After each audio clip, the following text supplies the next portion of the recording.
In the first video, we talked about building the right foundation. We discussed why becoming a great tester comes before becoming a great automation engineer. Now, it's time for the next step, the technical skills.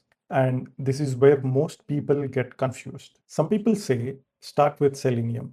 Others say Playwright is the future. Some recommend Java, others recommend Python. And recently, many people are saying forget everything and just use AI. So, who is right? The truth is, they are all missing one important point.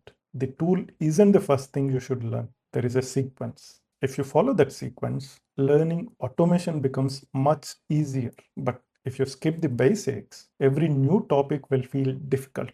In this video, I'll show you exactly what to learn and in what order. Let's begin. Section 1. Programming comes first. The first technical skill you need is programming. Now, before you panic, let me make something clear. You do not need to become a software developer. You don't need advanced algorithms. You don't need competitive programming. You don't need to solve hundreds of coding challenges. As an automation engineer, your job is different. Your job is to write clean, maintainable, and reusable test automation. That's why you only need a solid understanding of programming fundamentals. So, what should you learn? Variables, data types, operators, conditions, loops, functions, arrays, objects, classes, methods, exception handling, and one very important concept, async and await, if you're learning Playwright with TypeScript. This concept is everywhere. Don't memorize syntax. Understand why you are writing it. Imagine your application supports 10 different users. One option is writing 10 separate test cases. Another option is storing those users in an array, then using a loop to execute the same test for every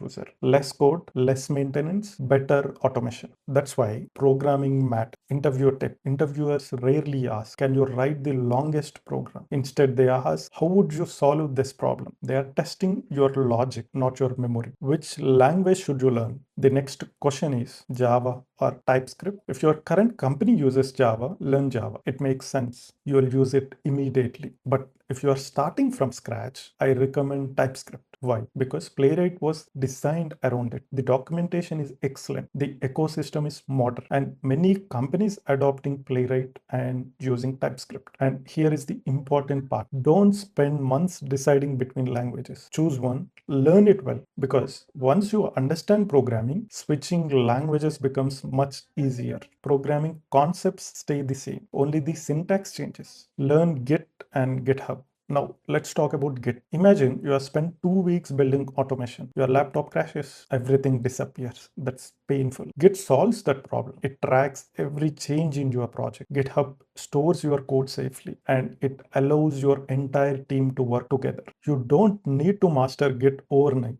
Start with these commands: clone, status, add, commit, push, pull, branch, merge. These commands cover most day-to-day work. A developer fixes a login bug. You create a new branch, update your automation, push your changes, raise a pull request. Another automation engineer reviews your code. After approval, your changes are merged. That's how real teams work. Interview tip: don't just explain Git commands, explain why version control matters. That shows practical experience. Section 4. Learn SQL.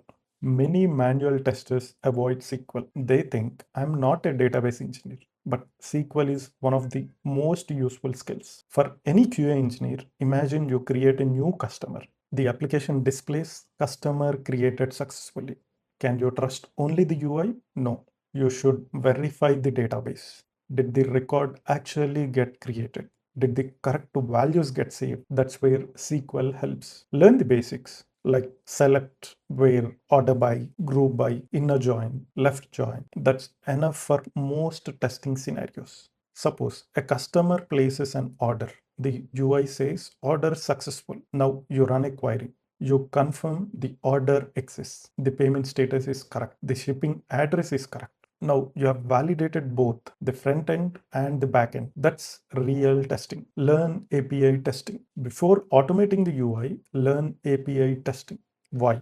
Because APIs are faster, more reliable, and easier to debug. Every QA engineer should understand get, post, put, delete, headers, authentication, JSON, status codes. Let's say your login API returns status code 200, a token, and user details. You can validate all of this without opening a browser. That's why API testing saves time. In many projects, API automation runs before UI automation because if the API itself fails, there is no point testing the UI. Imagine a payment feature isn't working. Instead of clicking through 10 screens, you send one API request. Within seconds, you know exactly where the problem is. That's the power of API testing. Now you're ready for Playwright. Now we finally reach Playwright.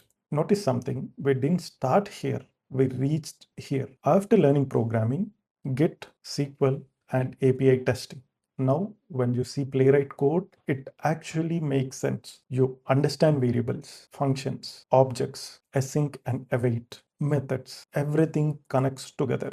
And because of that, learning Playwright becomes much easier. Remember, Playwright is just a tool. The skills you have already learned will help you understand any automation framework, not just Playwright. Let's quickly recap. First, learn programming. Second, choose one language. Third, learn Git and GitHub. Fourth, learn SQL. Fifth, learn API testing. Only then start learning Playwright. Follow this sequence and you will avoid months of confusion. In the next video, we are going one step further. Writing automation scripts is only the beginning. I'll show you how real companies build automation frameworks. We'll cover page object model, fixtures, CI/CD, GitHub Actions, AI tools for QA, portfolio projects, resume tips, and a complete 90-day action plan. To become interview ready, if you don't want to just learn Playwright, but become an automation engineer, you don't want to miss part 3. I'll see you in the next video.